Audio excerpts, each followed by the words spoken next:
우리는 흔히 있는 놈들이 더한다라는 말을 많이 사용합니다.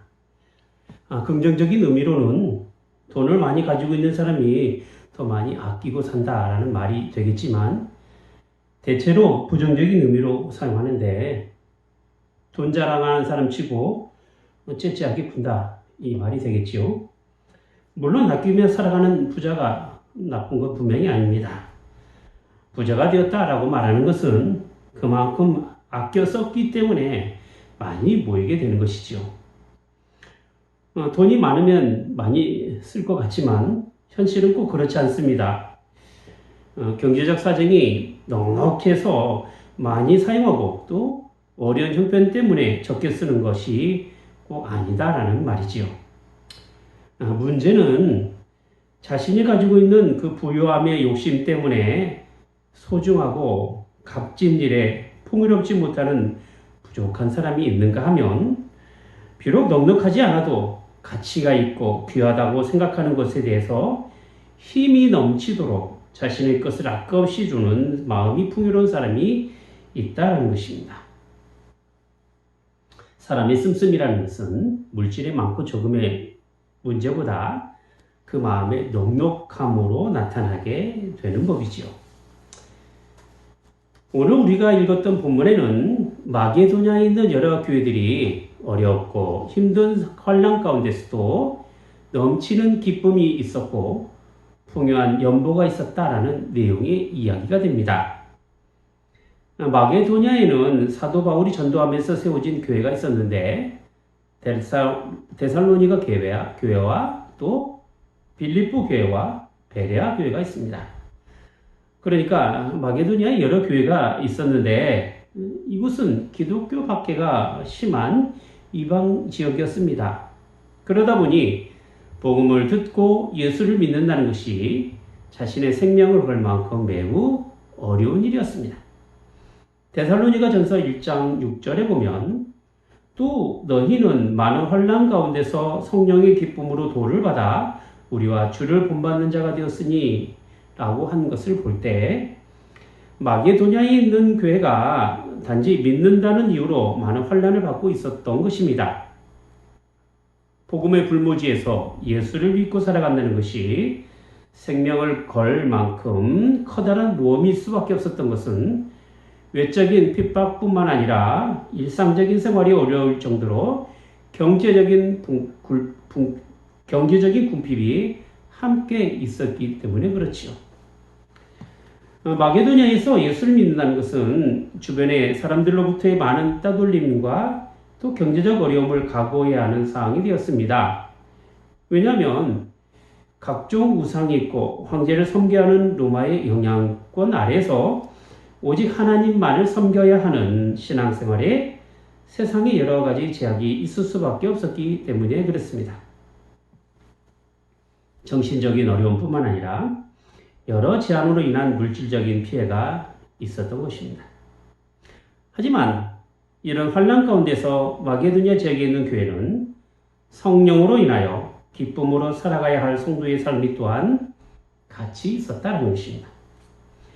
환난과 핍박 중에도 성도가 신앙을 지키며 살아가야 할 삶이라는 것은 마게도냐에 있는 교회가 나타나고 있었던 모습이었던 것이죠. 사도 바울은 이런 교회의 모습에 대하여 교회에 주신 하나님의 은혜였음을 이렇게 1절과 2절을 통해서 표현을 하고 있습니다. 형제들아, 하나님께서 마게도냐 교회들에게 주신 은혜를 우리가 너희에게 알게 하노니, 환난의 많은 시련 가운데서 저희 넘치는 기쁨과 극한 관한이 저희로 풍성한 연보를 넘치도록 하게 하였느니라 했습니다. 교회에게 주신 하나님의 은혜가 무엇이었습니까? 먼저는 환난의 시련 가운데서 넘치는 기쁨이 있었다라는 것입니다. 결코 평화롭고 여유로운 상황에서 나타난 기쁨이 아니었습니다. 예수를 믿으면 이상한 풍속을 쫓는다는 이유로 로마 군인에게 잡혀서 감옥에 갇히게 되었습니다. 유대인들이 질투와 시기로 인하여 살인의 위험을 당해야만 했었습니다. 세상 기준으로 볼 때 거기에는 결코 기쁨이 나올 수가 없었던 것이죠. 하지만 믿음의 사람이 가지고 있는 기쁨은 이 땅에서 주어진 기쁨이 분명히 아니었습니다. 세상 사람들이 맛볼 수 없는 하나님으로부터 허락된 기쁨이었습니다. 이것은 구원의 기쁨이고 부활의 기쁨이요 하나님 나라에 대한 소망으로 가득 찬 기쁨이었던 것입니다. 그래서 지금 이 땅에서 받는 여러 환난 가운데서도 앞으로 주어질 영광을 바라보면서 기쁨으로 견디며 살아갈 수 있었던 것입니다. 고린도후서 4장 17절에 있는 것처럼 우리의 잠시 받는 환난에 경한 것이 앞으로 지극히 크고 영원한 영광에 중한 것을 우리에게 이루게 하기 위한 것입니다. 다음으로 교회에게 주신 하나님의 은혜가 무엇이었느냐면 극한 가난이 오히려 풍성한 열보로 넘치게 하였다라는 것입니다.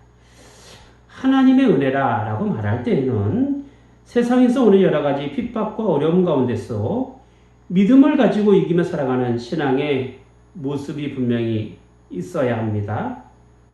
그런데 그런 모습뿐만 아니라 먹고 살아가는 생활의 여러 어려운 형편 가운데서도 교회와 이웃을 위하여 넉넉한 마음을 가지고 물질로 베푸는 삶의 모습까지 포함하고 있다라는 것입니다.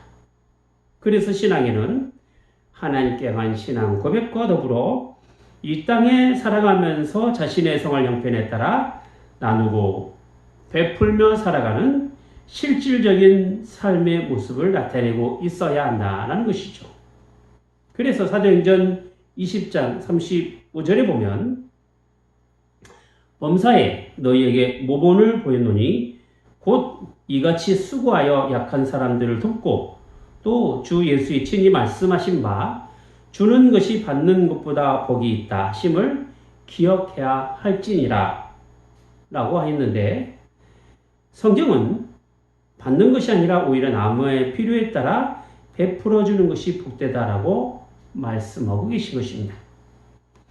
신앙의 힘이라는 것은 극한 상황에서도 기쁜 마음으로 믿고 입으로 시인하며 자신의 믿음을 지킬 수 있는 그런 하나님의 은혜를 경험하는 것뿐만 아니라 매우 실질적으로 삶을 통하여 나누며 살아가는 풍성한 베품의 자리까지 가는 것에 있는 것입니다.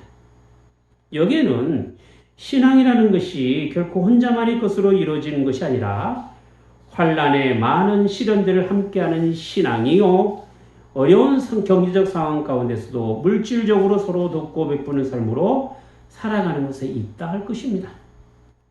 교회가 가져야 할 정체성이 뭡니까? 그것은 바로 이런 신앙의 공동체를 이루는 것에 있습니다. 사도행전 2장 42절의 말씀을 보면 초대교회의 모습에 대해서 이렇게 표현을 하고 있지요.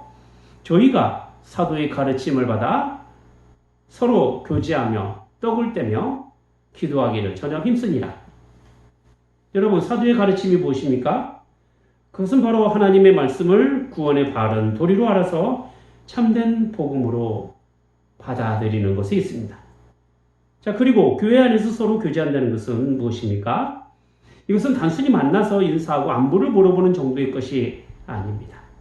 믿는 사람들이 다 함께 있어서 각 사람의 필요에 따라 나눠주고 같은 구원의 생명을 확인하면서 마음을 같이 하는 것에 있습니다. 또한 떡을 뗀다는 것은 무엇을 의미합니까? 물론 교회에서 식사주제를 말하는 것을 의미하기도 합니다. 더불어 떡을 뗀다라고 하는 것은 주님께서 제정하신 성찬을 공적으로 고백하면서 믿음으로 받는 것이 있습니다. 성찬에 참여한다라고 하는 것은 주님의 몸과 피를 대하며 예수님의 죽으심을 기념하는 것이지만 더불어 같은 예수 그리스도 안에서 믿음의 공동체로 한 몸을 이루며 살아갈 것을 고백하는 신앙적 행위이기도 합니다. 자, 그리고 기도한다라고 하는 것은 혼자서 하나님께 자 이거 해달라 저거 해달라 때를 쓰고 보채는 성격의 것이 아니라 성전에 모이기를 힘쓰고 하나님을 참여하는 데까지 가는 데 있는 것이죠. 자, 사도 바울이 고린도 교회를 통하여 받았던 위로와 기쁨과 자랑이 어디 있었습니까? 그것은 모든 환난 가운데서 서로에게 위로와 기쁨이 되었고 주님 오시는 날에 구원의 생명으로 함께할 것에 대한 자랑이 있었기 때문입니다. 어렵고 힘든 상황에서도 서로의 부족한 부분을 살펴서 용기를 북돋아주고 함께 신앙 고백을 통하여 같은 구원의 생명을 확인하며 또 필요에 따라 나눠주는 삶을 살아가는 것에 있었다라는 것입니다. 여러분, 100마디 훈계와 책망보다 한마디 따뜻한 위로의 말이 더 필요할 때가 있습니다. 그리고 주어진 일에 대한 책임감의 강조보다 오히려 작은 일에도 기뻐함으로써 그 사람의 자랑이 되게 하는 것은 참으로 중요한 일이기도 합니다. 그래서 여러분, 신앙에는 이해하고 배려하고 감싸주는 그런 희생정신이 필요합니다. 또한 자신의 이익보다 공동체의 이익을 더 우선하는 경우가 있게 되는 것이죠. 마태복음 7장 12절에 있는 것처럼 무엇이든지 남에게 대접받고자 하는 대로 남을 대접하라 한 말씀은 결코 신앙이 혼자만의 유익을 누리고자 함에 있는 것이 아니라 함께 공동체를 이루어가야 할 성격의 것이 크기 때문에 그렇죠. 사도 바울은 마게도냐 교회가 극한 가난에서도 풍성한 연보를 한 것에 대하여 하나님의 은혜와 영광을 지어서 말씀하고 있습니다. 즉, 마게도냐 교회에 속한 성도들이 극한 가난에도 불구하고 하나님께 관 연보를 풍성하게 드렸다라고 하는 것에는 하나님의 은혜로 이루어진 일이다라는 것입니다. 자, 그러면 마게도냐 교회가 어떻게 가난 가운데서도 하나님께 관 연보를 풍성하게 드렸을까요? 사도 바울은 본문 3절부터 5절까지 이렇게 간증을 하고 있습니다. 내가 증거하노니 저희가 힘대로 할 뿐 아니라 힘에 지나도록 자원하여 이 은혜와 성도 섬기는 일에 참여함에 대하여 우리에게 간절히 구하니 우리의 바라던 것뿐만 아니라 저희가 먼저 자신을 주께 드리고 또 하나님의 뜻을 쫓아 우리에게 주었도다 했습니다. 당시 교회를 이뤄가야 할 성도들에게 있어서 겪어야 할 어려운 상황은 혼자 감당하고 끝날 만한 성격의 것이 아니었습니다. 반드시 함께 져야 할 짐이었고 함께 나눠야 할 고통이었던 것입니다. 그래서 교회가 받는 환난은 결코 남의 일이 아니라 모두 자신이 당하는 일로 여겼기 때문에 나보다 형편이 더 어려운 성도들에 대하여 필요한 것들을 나눠주거나 또 채워주는 것이 하나님의 은혜라고 생각하게 된 것입니다. 실제로 사도 바울은 전도 여행을 하면서 가난하고 어려운 교회 성도들에게 각 지교의 연보를 통하여 나눠주는 사역을 감당했습니다. 고린도전서 16장에 보면 갈라디아 교회를 향하여 예루살렘에 있는 가난한 성도들을 위하여 연보할 것을 요구하면서 매주 첫날에 보여진 헌금으로 저축할 것을 말씀하고 있는 걸 볼 수가 있습니다. 그런데 오늘 본문에는 마게도냐에 있는 교회들이 하는 연보는 힘대로 하는 것뿐만 아니라 힘에 지나도록 자원하여 했다라는 것입니다.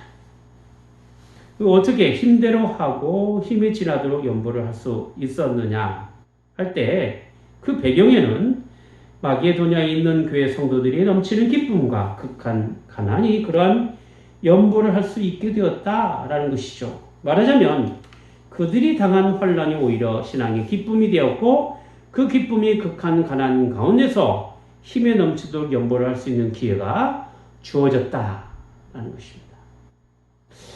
그런 점에서 볼 때 기독교의 신앙은 참으로 역설적입니다. 환난이 오히려 서로에게 위로가 되고 기쁨이 되는 것에 있습니다.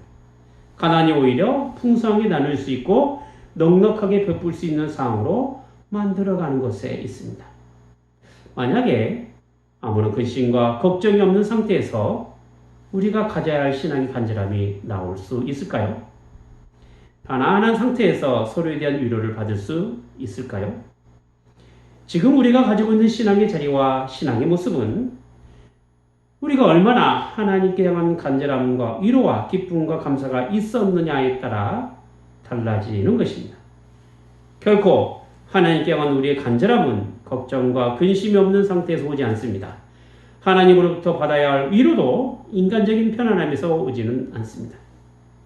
인간의 간사함이 무엇입니까? 좀 더 눕자, 듬저다자, 좀 더 평안하자, 그런 안일함에서 나타나게 되는 거 아닙니까? 그래서 궁핍이 강도같이 오게 된다는 것입니다. 인간의 나태함과 인간의 안일함이 가난함으로 나타나게 되는 것이죠.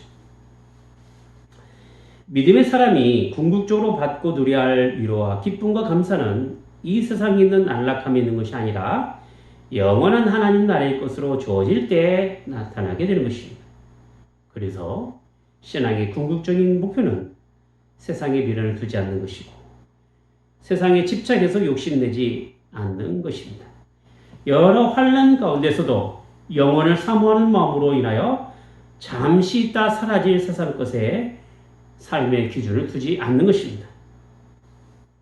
교회가 가져야 할 넉넉함이라는 것은 하나님께서 주신 은혜로 인하여 서로의 것들로 나눌 수 있는 기쁨을 가지는 것이며 베풀 수 있는 복을 누릴 수 있는 사람이 될 수 있는 것에 있습니다. 생활의 편안함이라는 이유로 그들이 기뻐할 수 있었던 것도 아니고 그들이 가진 물질의 많고 적음에 따라 풍성한 연보를 한 것이 아니다라는 것입니다. 하나님의 은혜가 서로를 향한 위로와 기쁨과 자랑을 통하여 기쁨과 풍성함으로 나타나게 된 것입니다.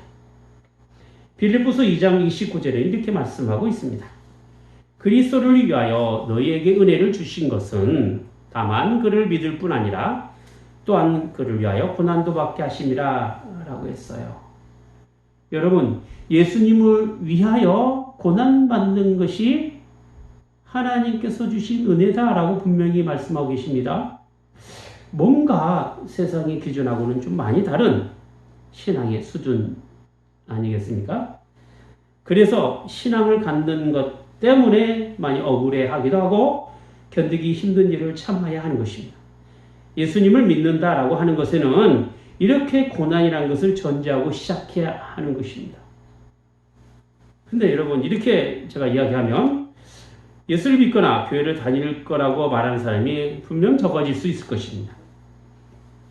누가 고난을 각오하면서 신앙생활을 하려고 하겠습니까?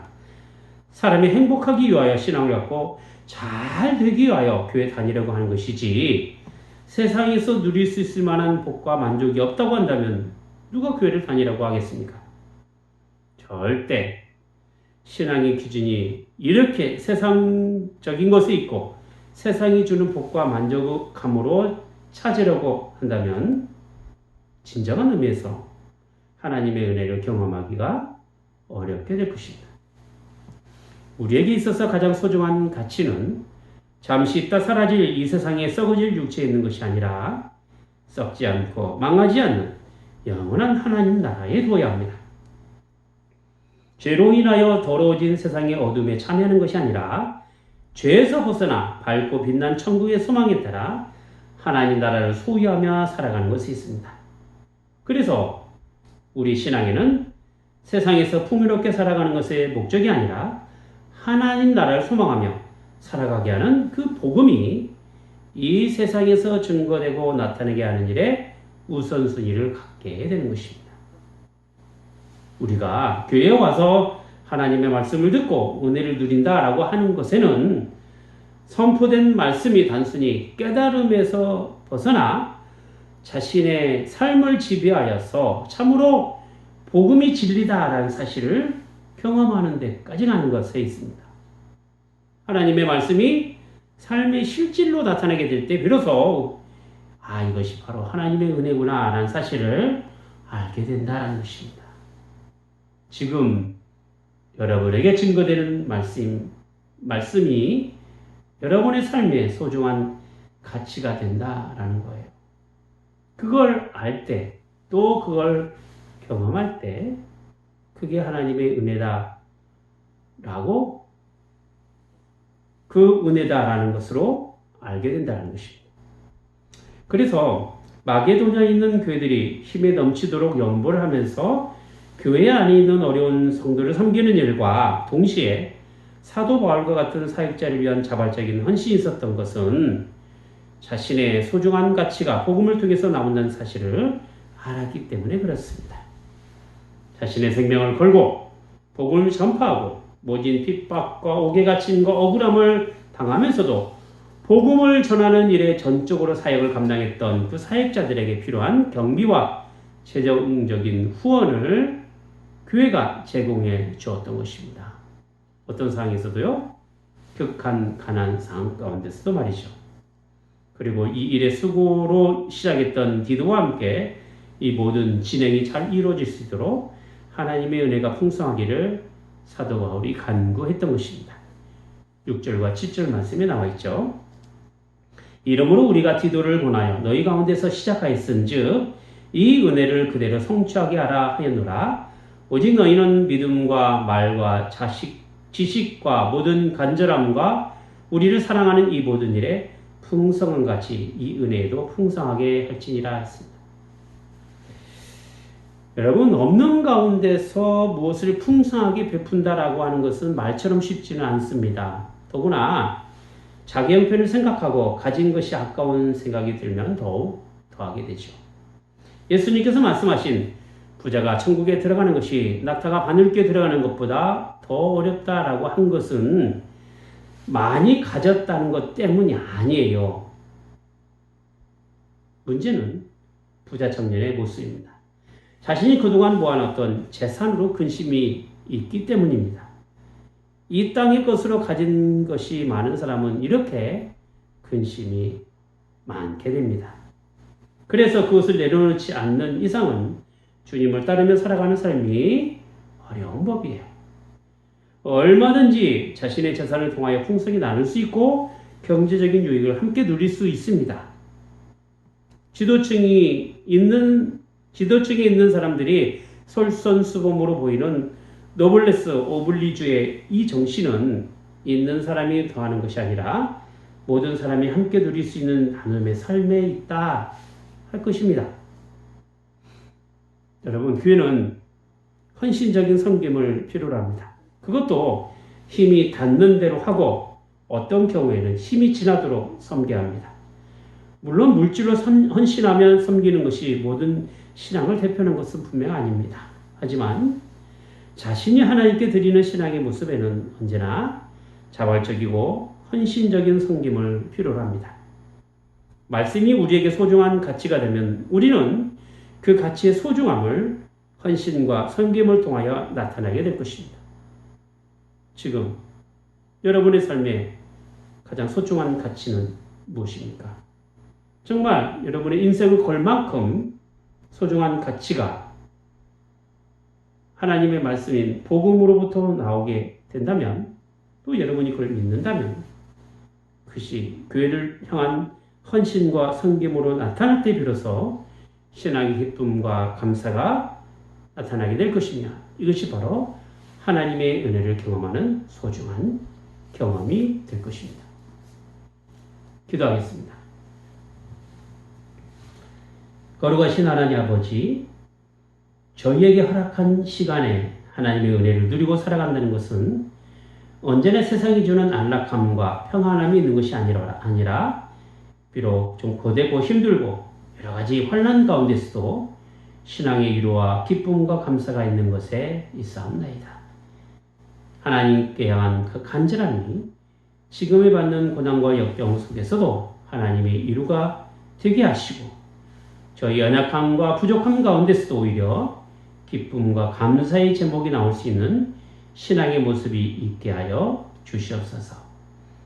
이 세상에 썩어질 것으로 저희의 가치와 기준을 두는 것이 아니라 하나님 나라의 소망에 따라 하늘의 것으로 신앙의 가치를 두게 하시고 믿음으로 이 땅에 주어진 삶에 헌신과 섬김을 통하여 교회를 이뤄갈 수 있는 복된 성도들이 다 되게 하여 주시옵소서. 주 예수 그리스도 이름으로 기도하옵나이다. 아멘.